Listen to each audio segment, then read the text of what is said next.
A human being requires three essential things to live. The first and most important is, of course, air. A human being would die in just 3 minutes without air. The second is water.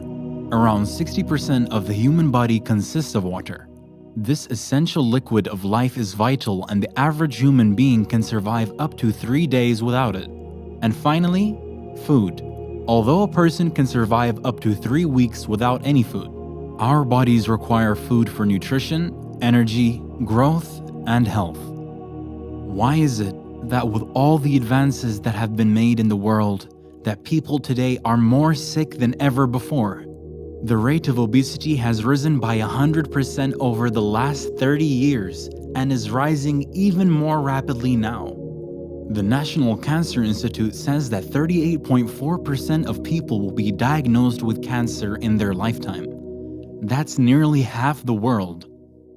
Along with all these health problems, many people today are also dealing with depression and anxiety. But how can food contribute to sickness and depression? To understand the problems we face today, we need to be conscious of the things that have changed around the world. Technology, social media, music, movies, food, water, air. All of these things play a part, as you will learn in later episodes, inshallah. For now, let's look at food. Today we live in a capitalist world that is filled with greed, disease, and deception. Money is the main motivation of the food industry. Your health and well-being is not. The food industry provides beautiful branding and visuals on their products to entice the customer into consuming things that are completely unnatural. Let me give you an example. Did you know that vanilla and raspberry flavors are enhanced in many products using a mixture of anal secretions and urine from beavers? And this is all FDA approved and categorized under natural flavoring. Whoever decided to taste what comes out from the behind of a beaver is clearly not a sane person. Yet we let these very people flavor the food we find sold in our supermarkets. Scientists in labs can create fake artificial flavors of any kind without adding any real fruit flavor to it. If they are generous, they'll add a few drops of real fruit so that they can label it as natural and sell it to those who avoid purely artificial flavors. Most processed and packaged foods contain hardly any nutrients for the body. This is why so many people in the world today are starving while they are overweight. But how is that possible when their stomachs are full? Well, unfortunately, they have been deceived by the food industry. Processed sugars are found in nearly everything in the supermarket. They have given these refined sugars many different names, so the consumer remains unaware. What the refined sugars do is stimulate the appetite and encourage the consumer to keep eating.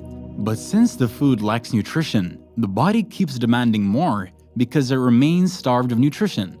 This is how you create an obese population, a population of pure consumers addicted to the beautiful artificial and fake flavors that will lead to sickness and fatigue. So what is the solution?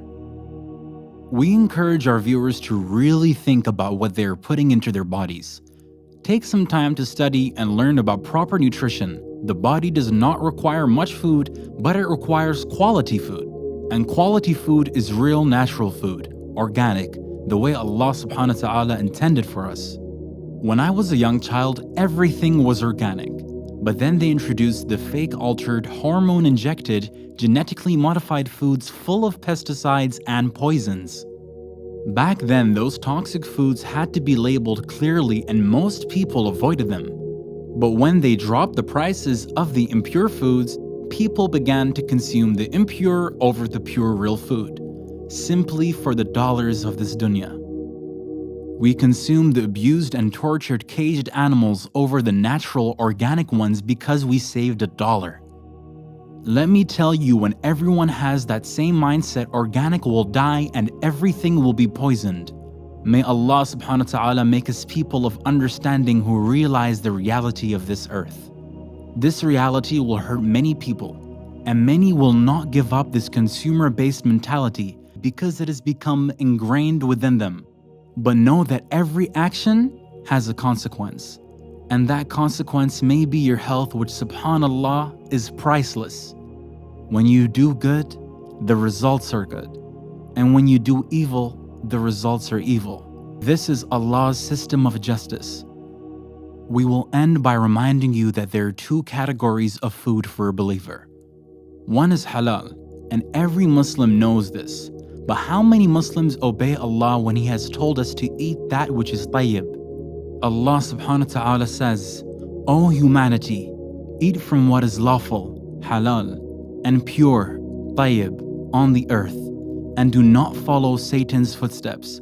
He is truly your sworn enemy. So Allah subhanahu wa ta'ala tells us clearly in this verse that we should eat from that which is not only halal, but also pure and good. May Allah subhanahu wa ta'ala protect us and grant us all understanding.